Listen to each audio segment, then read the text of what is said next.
आज का ये पॉडकास्ट हमारे लिए बहुत खास है। आज हम ऐसे व्यक्तित्व का स्वागत कर रहे हैं जिनका जीवन साहस, सेवा और इंसानियत की मिसाल है। पद्मश्री से सम्मानित सूरत के आदरणीय कन्नू भाई टेलर जी ने शारीरिक कठिनाइयों के बावजूद समाज के लिए एक अद्भुत कार्य किया। खुद पक्षाघात से प्रभावित होने के बाद भी उन्होंने दिव्यांगजनों के जीवन में आशा, आत्मविश्वास और सम्मान भरने का कार्य किया है। उनका जीवन हमें ये सिखाती है कि सच्ची ताकत शरीर से नहीं बल्कि मन और संकल्प से आती है।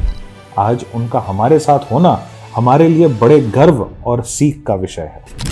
मैं सर आपका बहुत बहुत आभारी हूँ कि आप हमारे शो पे आपने एक्सेप्ट किया वो ऑफ़र, क्योंकि ये मेरे लिए बहुत बहुत बड़ी बात है। तो आपसे कुछ चीज़ें समझनी है, बहुत सारी चीज़ें सीखनी है। तो सबसे पहले स्टार्ट करते हैं आपके पर्सनल जर्नी से। आप अपने बारे में पहले थोड़ा सा बताएं। श्रीकांत भाई, आपका यूट्यूब चैनल को सभी दर्शकों को मैं प्रणाम करता हूं और सभी का मैं आशीर्वाद मांगता हूं।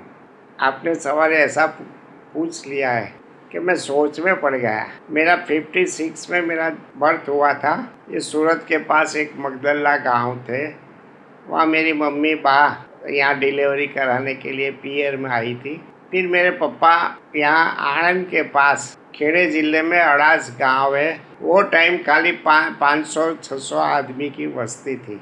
फिर मेरे पापा मेरी मम्मी को और मुझे लेके गांव गए। तो 8 महीना का मैं हुआ तब मुझे बुखार आया। तो पहले तो मेरी मम्मी ने और मेरे दादा ने, पापा ने बोला कि आप पीछी लगाना पड़ेगा, कोई मौलवी को बुला के पीछी लगाएंगे तो ठीक हो जाएगा।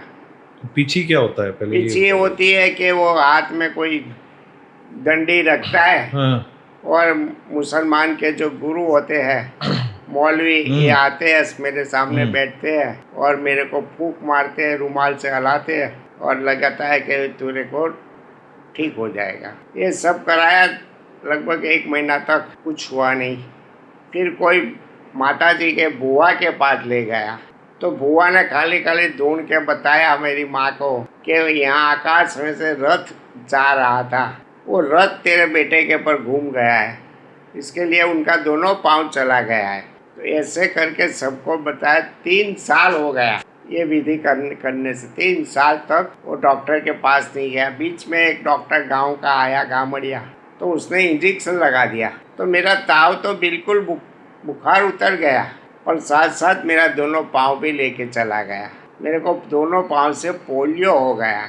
ये बात मालूम पड़ी नहीं। फिर 3 साल का हुआ मैं, तो ये लोगों को लगा कि यार उसको कुछ अच्छे डॉक्टर को बताना चाहिए। तो मेरे पापा तो बहुत गरीब थे आदमी थे, टेलरिंग काम करते थे, रोज का 100 रुपया की इनकम भी नहीं थी। और मेरे 2 भाई थी, एक बहन थी, मेरा पापा था, मम्मी थी, दादा था। ये सबका खर्च मेरे पापा पर करना पड़ता था, ये निकालते थे। बहुत दुखी थे मेरे पापा कि सबका लड़का चलता है तो मेरा लड़का क्यों नहीं चलता है। मैं प्रथम संतान था, उसके लिए उनको सबको बहुत दुख होता था। फिर मुझे आनंद ले गए तो मिशन हॉस्पिटल में ले गए। मिशन हॉस्पिटल में डॉक्टर सिविल सर्जन ने चेक किया। उसने पूछा कि आपका बेटा को कुछ बुखार आया था? तो मेरी मम्मी ने बोला हाँ बुखार आया था। तो बोले क्या किया? तो उसके पहले हमने पीछी मरवाई, उनके बाद मंदिर में ले गए बुआ के पास। बाद में एक डॉक्टर गांव का आया, कोई कंपाउंडर डॉक्टर, उसने उसको इंजेक्शन लगा दिया तो उनका बुखार तो उतर गया, पर दोनों पाँव लेके चला गया। ये जिंदगी में मैं वहाँ घसरता 9 साल का हुआ तब मेरा दादा ने और मेरे पिताजी ने, तो बहुत गरीब थे, तो बोले उसको पढ़ाना चाहिए। गांव के लोग कहते थे कि बेचारा हसमुख का लड़का इतना अच्छा है तो भी ये विकलांग है। तो कोई लोग बोलते हैं कि भगवान का श्राप होएगा, कोई लोग बोलते हैं कि उसको रथ उसके पर चला गया है। ये गांव में हो रहा था? ये सब गांव में सब पिक्चर हो रहा था। और फिर मैं घसड़ के कुत्ता जैसा चलता था। गांव से मेरी स्कूल 1 किलोमीटर दूर थी, तो मैं घसड़ के जाता था। तो कुत्ते लोग मेरे को बसते थे कि नया कुत्ता कहाँ से आ गया। गांव से मैं स्कूल जाता था, स्कूल में मैं कहीं कुछ दिन खा लेता था तो वहाँ मुझे क्लास में टॉयलेट हो जाती थी। फिर मेरी माँ आती थी, तब तक मैं कोना में बैठ रहता था, वो साफ करते थे। फिर माँ रोती थी मुझे ये देख कर कि सबका बच्चा अच्छा है, मेरा बेटा ही भगवान ने क्यों ऐसा किया। मैंने कौन सा पाप किया था कि मेरे घर में ऐसा, मेरे पेट पे ऐसा बच्चा आया। मेरा देखकर मैं भी बहुत रोता था। फिर मैंने कहा कि पढ़ना पड़ेगा ना। 9 साल की उम्र में तो मुझे कुछ बहुत नॉलेज नहीं था। गांव के बच्चे लोग बोलते मुझे लंगड़ा लंगड़ा लंगड़ा करके बुलाते थे, हंसते थे। मेरे पीछे कुत्ता भौंकते थे। मैं हाथ में पत्थर लेके चलता था, कुत्ता मेरे पास आता था तो मैं कुत्ते को पत्थर मार देता था। इतनी गरीब परिस्थिति थी मेरे माँ बाप की कि ये मुझे साइकिल कुछ दे नहीं पाते थे। मैं मांगूँ तो भी ये मुझे आश्वासन देते थे कि हम लाएंगे बेटा, हम लाएंगे। मैंने कुछ कभी बोला नहीं, शिकायत नहीं किया। ऐसे करते मैं 9वां दौर तक पढ़ने लगा। 9th में आया तो मैंने वो टाइम नींद की गोलियाँ एक साथ 8-10 ले ली 12 बजे। नींद की गोलियां ले ली हाँ, आपने? नींद की गोलियाँ। तब तो मैं 9 में आया था, तब तो मैं बहुत बड़ा ही हो गया था। सब लोग मेरे से बात करते थे। मैं जीवन से कंटाल गया था। कितना घसड़ घसड़ कर मैं जाता था, मेरे पाँव में, घुटन में मेरे को लोही निकलता था, पाँव में मेरा घसड़ जाता था। और परिस्थिति इतनी गरीब थी तो मैंने सोचा कि अभी मेरे को ज़िंदगी जीने का ही नहीं है। तो नींद की गोली मैंने 9वें दौर में ले ली, बट लगभग 12 बजे मैंने ले लिया। तो दूसरे दिन 1-2 बजे उठा। मेरी माँ और सब लोग सोचा कि कनू मर गया, कनू मर गया। वो लोग मेरे को देखकर रोते थे। फिर मैं 2 बजे मेरी आँख नींद खुली तो फिर माँ ने मुझे गले लगा लिया और बोला तूने ऐसा क्यों किया कनू। मैंने कहा कि मैं ज़िंदगी से हिम्मत हार गया हूँ। मैं घसड़ घसड़ के जाता हूँ। बच्चे लोग मुझे लंगड़ा बुलाते हैं, कुत्ते मेरे को भौंकते हैं। ये गांव के लोग मुझे बोलते कितना दयालु, दया के पात्र है। सब बच्चे रिसेस में घर पे जाते हैं तो मैं वहाँ स्कूल में बैठ रहता हूँ। ये परिस्थिति देखकर मैंने सोचा कि मुझे ज़िंदगी जीने का नहीं है, बस मर जाने का है। मैं जब आँख नींद खुली तब मैंने सोच लिया, भगवान के सामने मैंने बोला कि मरने वाले था तो मैं मर जाता, पर तूने मुझे दूसरी ज़िंदगी दिया है तो मुझे ज़िंदगी जीना ही चाहिए। ये संकल्प मैंने कर दिया और मैं 9वां दौर से 10वां दौर में मैंने परीक्षा दिया है SSC बोर्ड की, उसमें पास हो गया। मैं पास हो गया तो लोग, गांव के लोग बोलते थे एक अनु लंगड़ा दौरान 10 में भी पास हो गया। देखो लंगड़ा है तो भी इतना होशियार है कि पास हो गया फर्स्ट क्लास। गांव के लोगों ने मेरा हंसी उठाते थे, कोई आशीर्वाद देते थे। मेरी माँ और मेरे पापा मनोमन खुश होते थे। फिर ये लोग ने, मेरे माँ बाप ने सोचा कि हम गांव में कनू को अब आगे तो अड़ा गांव में कोई पढ़ा लिखा है ही नहीं, हम उसको एक पान का गल्ला करवा देते हैं। तो उसने पान का गल्ले के लिए बोला कि देख तेरा 2 भाई हैं, वो 2 भाई तेरे को सामान ला के देगा, बीड़ी, सिगारेट, पान, ये सब तो चॉकलेट ये बेचना होटला पर बैठ के, और हम आपकी जो ज़रूरत है 2 टाइम खाने का, कपड़ा हम आपको दे देंगे। मैंने बहुत सोचा कि माँ बाप उनकी परिस्थिति के हिसाब से ये बात करते हैं, मुझे कुछ करना चाहिए। तो मेरे पास 4.5 रुपया था। 4.5 रुपये? 4.5 रुपया। ये 4.5 रुपये मैंने कमाया नहीं था। वो तो कोई गांव के लोग आते थे दिवाली में, तब कोई 4 आना देते। वो टाइम तो 4 आना बहुत होता था, कोई 8 आना, ऐसा करके मैंने बेगा किया होता है, इकट्ठा किया था। मेरे को 4.5 रुपया टिकट से हो गया पैसा।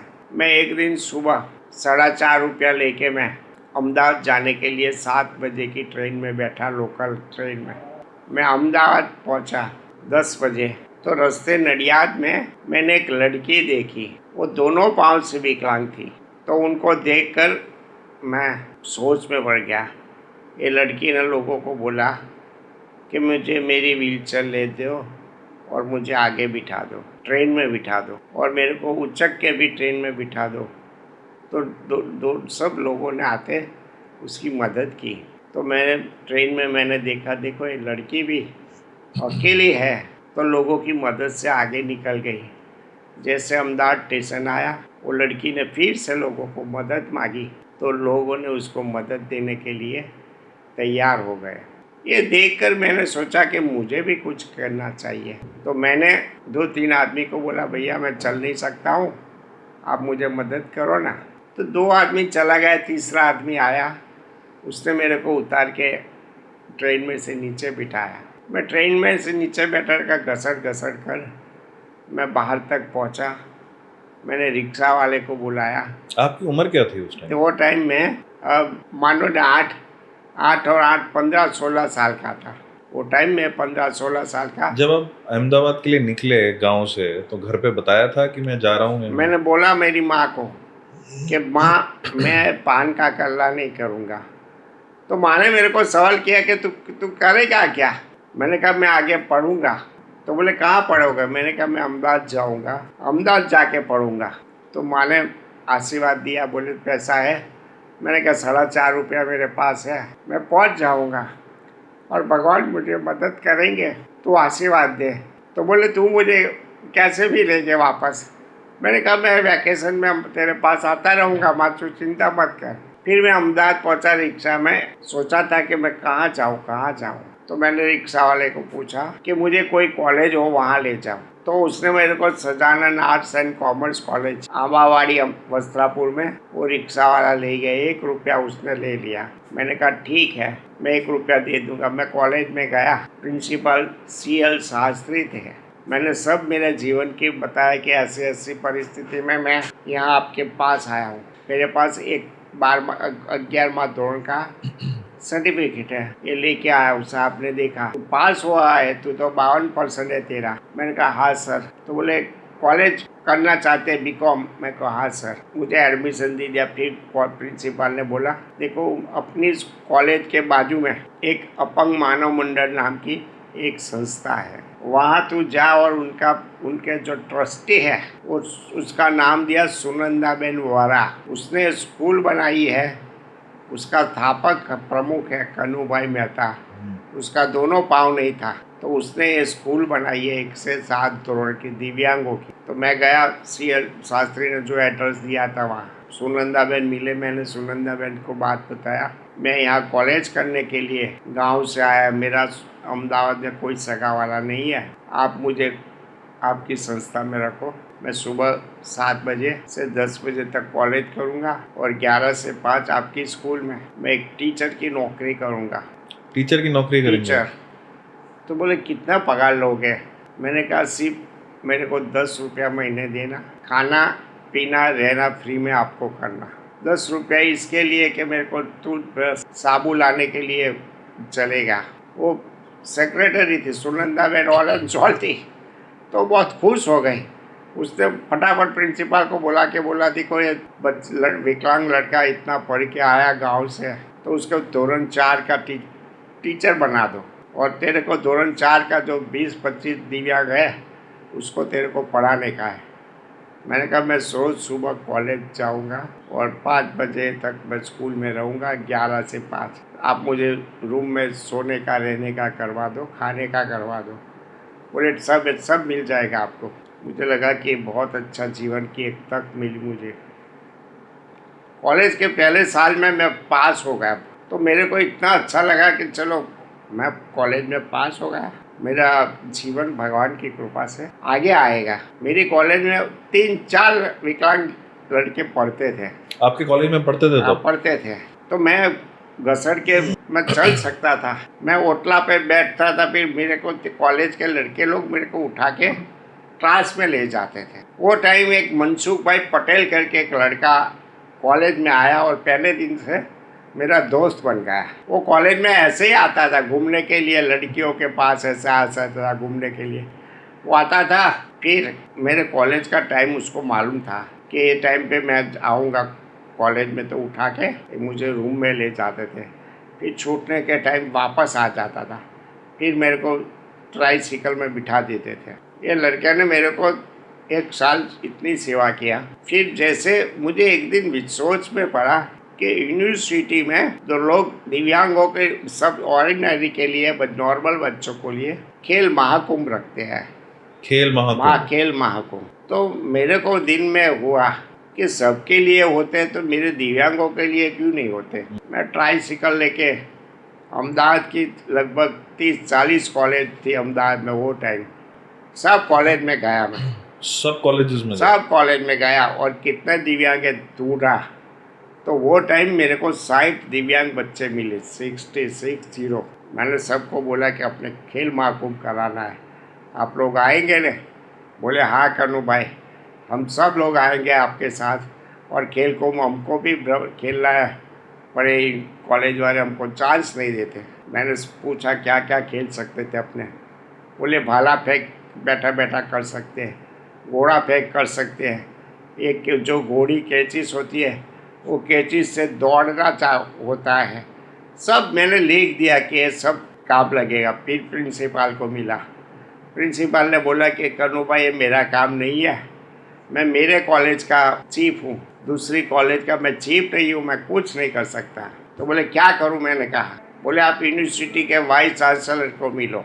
अरे मैंने कहा साला ये कैसे मिलाऊंगा?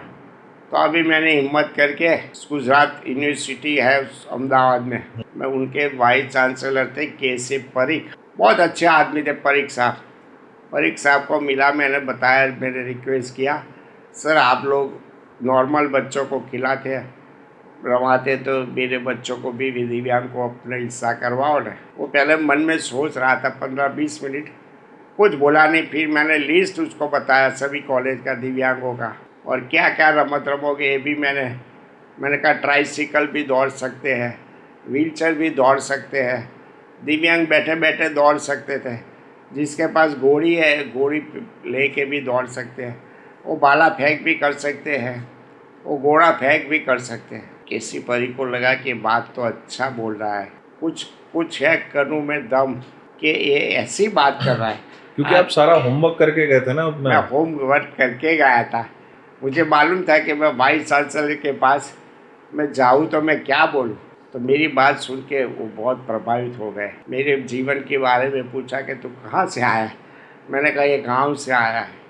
बोले कॉलेज किया? मैंने कहा 1 साल मेरा पूरा हो गया, मैं दूसरे साल में आया हूँ। बोले ठीक है। उसने बोला कब रख, हम तो संडे का टाइम दिया मेरे को। मैंने कहा सर संडे आप जैसे बोले मैं 10 बजे आ जाऊँगा, तेरे कॉलेज के प्रिंसिपल को मैं फ़ोन करता हूँ, वो भी आ जाएगा। सभी कॉलेजों में से प्रिंसिपल को बोलता हूँ कि आप आइए, ये दिव्यांगों की स्पॉट पहली बार हो रही है। वो तारीख नक्की किया संडे की। जैसे तारीख नक्की किया मैं सुबह 9 बजे पहुँच गया यूनिवर्सिटी के कंपाउंड ग्राउंड में। मैं बैठ रहा, 10 बजे एक भी बच्चा नहीं आया। मेरी कॉलेज का 3 ही बच्चे थे, प्रिंसिपल वाइस चांसलर सब आ गए थे। मैंने कहा आएगा सर आएगा। 11 बज गया, कोई नहीं आया। 12 बजे कोई नहीं आया। 1 बजे प्रिंसिपल ने बोले कन्नू भाई ये दिव्यांग लोग नहीं आते, नहीं आएंगे, चलो तुमने हमें मेरी इज्जत खलास कर दिया। मैंने तेरे पर क्यों भरोसा रखा कि तेरे भरोसे से देखा जब मेरे नीचे देखना पड़ता है। आज वाइस चांसलर के सामने मैं क्या बोलूँ, क्योंकि अपनी कॉलेज का तू ही प्रतिनिधि कर रहा था। तूने सब बड़ी बड़ी बात किया था कि ये हो जाएगा, ये हो जाएगा। देख हमने कितना इनाम, सब कुछ खाने की व्यवस्था करवाई, आज 100 आदमी का खाना लाया, सब तूने माथे पड़ाया। मैं बहुत शर्मिंदा हो गया, एक भी शब्द उनके सामने नहीं बोला। दूसरे वीक में मैंने सोचा क्या करूं। 1 वीक में डिप्रेशन में आ गया था। फिर मैंने सोचा क्या करूं। फिर सोचा सभी कॉलेजों में जितने बच्चों का नाम था सब उसको जाके डांटूं। फिर मैंने चालू किया डांटने का। तो लोग बोलते हैं कि संडे को एसटी कॉरपोरेशन दिव्यांगों को कम बस में फ्री नहीं देते। जो लोग पढ़ते हैं, जो कॉलेज चलती है, वो कॉलेज के टाइम से बच्चों को बस में कंसेशन देते हैं, बाकी नॉर्मल टाइम में नहीं देते। मैंने कहा ये कैसी बात है। मैंने एसटी कॉरपोरेशन रायपुर में गया और पूछा, तो बोले हमने तो बच्चों को दिव्यांगों को पढ़ाने के लिए सोम से शनिवार तक ही रखा है कंसेशन, फ्री में हम ले जाते हैं, बाकी संडे को छुट्टी के दिन हम दिव्यांगों को ऐसे घुमाने के लिए नहीं ले जाते। मैंने समझ गया कि ये भी विकलांग लोग एक गाँव से आएगा तो गरीब लोग हैं, तो उसका माँ बाप इतना जल्दी पैसा नहीं देगा। मैंने कहा मैं समझ गया। फिर मैंने चिट्ठी लिखना चालू किया एसटी कॉरपोरेशन के चेयरमैन को कि दिव्यांगों को कंसेशन परमानेंट फ्री दो। बात नहीं सुनी, 4-5-6 महीना हो गया। मैंने ट्रांसपोर्ट मिनिस्टर को लिखा, मैंने चेयरमैन को लिखा, कुछ नहीं हुआ। फिर एक दिन मैंने गुस्सा में लिख दिया कि आप मेरी मांग नहीं स्वीकारोगे तो मैं आमरण उपवास करूँगा। ये आपने ऐसे चिट्ठी में लिखा था? चिट्ठी लिख दिया। हाँ। उनकी कॉपी मैंने मुख्यमंत्री को भी भेज दी, वो चेयरमैन को भी भेज दी, ट्रांसपोर्ट मिनिस्टर को भी भेज दी। वो टाइम सोनिया गांधी थी, उनकी सरकार, तो उसको भी लिख दिया। मैंने मोरारजी देसाई को भी लिख दिया। अरे बाप रे। हाँ, सबको मैंने चिट्ठी लिखना चालू कर दिया। किसी ने बात नहीं सुनी। अच्छा, तब भी किसी ने बात नहीं किसी ने कोई जवाब भी नहीं दिया। फिर जो तारीख मैंने लिखी थी, पहली तारीख, कोई नहीं आया तो मैंने चादर मेरे पास थी, वो चादर लेके मैं चेयरमैन की कैबिन के बाहर मैं सो गया, आमरण उपवास चालू कर दिया। एक दिन हुआ, कोई नहीं आया। 2 दिन सिर्फ मेरे साथ जो मेरे कॉलेज के 3 दिव्यांग थे वो बैठते थे। फिर जनसत्ता पेपर, संदेश पेपर, वहाँ का लोक सत्ता आता था अहमदाबाद में, वो पेपर वाले ने लिखा कि एक दिव्यांग एसटी बस के चेयरमैन के सामने वहाँ विकलांग है और आमरण उपवास कर रहा है। कितने दिन? ये 3 दिन होने के बाद पेपर 3 दिन होने के बाद हुआ ये? बाद आया। फिर 3 दिन के बाद थोड़ा अहमदाबाद के लोकल दिव्यांगों वहाँ बैठने के लिए आए कि ये कन्नू भाई तो खुद के लिए उपवास नहीं कर रहा है, अपने सब के लिए उपवास कर रहा है, तो उनको मदद करनी चाहिए। ये बात सुन के, वो सोच के मैंने 1 दिन गया, 3 दिन गया, 4 दिन गया, 5 दिन गया। सब गांव से विकलांग लोग आने लगे, मेरे पास बैठने लगे, मेरे को सपोर्ट करने लगा कि आप कर रहे हैं, हम भगवान से प्रार्थना करेंगे। 8 दिन, 9 दिन, 10 दिन, 10वें दिन सरकार बिल्कुल हिचमिच गई कि उसको क्या करें। मेरे पास बड़े बड़े अधिकारी आने लगे और बोले कि हम आपको एसटी बोर्ड में अच्छी नौकरी दे देते हैं, तुम यहाँ से उठ जाओ, हम तेरे को एम्बेसडर दे देते हैं, तेरे को एक कर देते। मैंने कहा मुझे कुछ नहीं चाहिए। मैंने मेरा शरीर का खून का टीपा निकाला और मैंने साइन किया कि मैं आज जीवन एसटी बस में बैठूंगा नहीं। मैं मेरे लिए नहीं मांग रहा हूँ, मैं दिव्यांग लोगों के लिए मांग रहा हूँ। अब दिव्यांग लोगों को मेरी 3 शर्त है कि एक तो बस के सामने, दरवाज़ा के सामने दिव्यांगों के लिए 3 सीट आप रिजर्व रखिए। दूसरी मांग कि दिव्यांगों को फ्री ऑफ चार्ज में एसटी में घुमाइए। तीसरी मांग, जो 60% से ज़्यादा दिव्यांग है उसको उठाने वाले हैं तो एस्कॉर्ट को 50% माफ़ होना चाहिए। 50% माफ़ होना चाहिए। वो लोग सोच में पड़ गए। फिर 11वें दिन मुख्यमंत्री अमर सिंह, वो टाइम माधव सिंह सोलंकी थे। तो इससे पहले, मतलब मैं आपको बात को काटूं, लेकिन इससे पहले बस वगैरह में विकलांगों के लिए जगह नहीं थी? भारत के, गुजरात के लोग दिव्यांगों के लिए बात करते हैं। जब बस में बैठने का होता है तो दिव्यांग को लेके खड़ा नहीं हो जाता है, वो बेचारा नीचे उनके पाँव के पास बैठ जाता है। इस टाइम आपकी उम्र क्या थी? तब मैं 15-16 साल का था। अच्छा, ये 15-16 साल में ही आप ये कर रहे हैं? 15-16 साल की बात है। अरे बाप रे। मेरा जीवन ही मैं हमेशा, मैं पहले से मैं कहता हूँ, मेरी माँ को कहता था कि मम्मी तू चिंता मत कर, मैं भगवान के साथ झगड़ूंगा, मेरी लड़ाई भगवान के साथ है। मैंने ऐसा कौन सा पाप किया था कि तूने मेरा दोनों पाँव ले लिया। मैंने कहा माँ तू चिंता मत कर मम्मी, मैं भगवान के साथ लड़ाई करके मैं एक दिन सक्सेस होऊंगा। तो इसका मतलब आप भगवान में मानते हैं? मैं भगवान से बहुत मानता हूँ। मैं आज राधा कृष्ण को बहुत मानता हूँ। मैं राधा को बहुत डांट लेता हूँ, मेरा कोई काम नहीं होता तो फिर राधा आ जाती है। फिर वो अपनी आगे यात्रा बताऊँ मैं आपको, वो लोग ने मेरे 3 शर्त मान गए। मेरा 11वां दिन था उपवास का। आप 11वें दिन 11वें 16 साल दिन की उम्र तक में मेरे अब 11वें दिन तक मेरा उपवास में लोग बच्चे दिव्यांग आते थे गाँव गाँव में, वो रोते थे। एक भी विकलांग नहीं आया। 500,000 विकलांगों मेरे पास बैठते थे, मेरे को समझाते थे कि कन्नू भाई आप उपवास छोड़ दो, वो लोग नहीं देंगे, आपका मौत हो जाएगा। मैंने अब माना नहीं, सबको बोला मैं झुकाऊंगा। इंदिरा गांधी ने माधव सिंह सोलंकी को बोला इमीडिएट उसकी मांग स्वीकार लो। मोरारजी देसाई भी आए और उसको फ़ोन किया मुख्यमंत्री को कि आदमी मर जाएगा तो हम आप कांग्रेस को ख़त्म कर देंगे। फिर इंदिरा गांधी से कहने से माधव सिंह सोलंकी ने 11वें दिन आके मुझे पानी पिलाया, नींबू पानी, और बोले हम तीनों 3 मांग आज से चालू कर देते हैं। मैंने कहा नहीं, पहले एसटी बस में लिखवाओ कि अच्छा।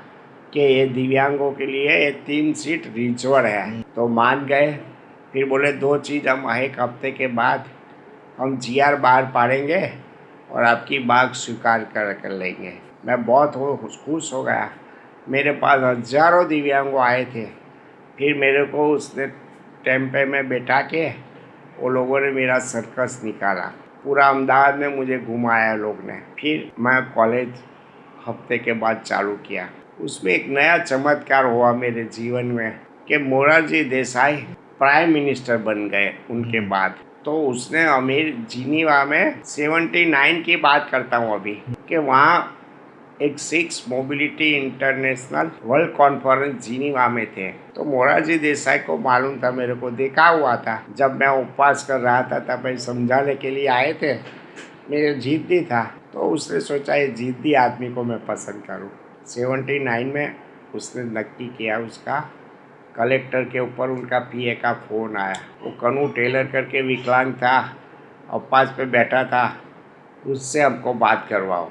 तो मेरे को, मैं कॉलेज में था अपंग मानव मंडल में, वहाँ कलेक्टर की गाड़ी आई और मुझे बोला कि आपको प्राइम मिनिस्टर में से बात करने का है। तो उसका पीए था, मोरारजी देसाई ने तो बात नहीं किया, उनका पीए का नाम था जयंती भाई पटेल। तो उसने मेरे को बोला कि आपको जिनीवा वर्ल्ड कॉन्फ्रेंस में जाने का है। अरे मैंने कहा मेरे जेब में तो पैसा नहीं है। मैं हमेशा पैसा का ही रोता रहता था कि जेब में 4 आना नहीं है, और साला मैं तो साहब बन गया, ये काम मेरा नहीं है।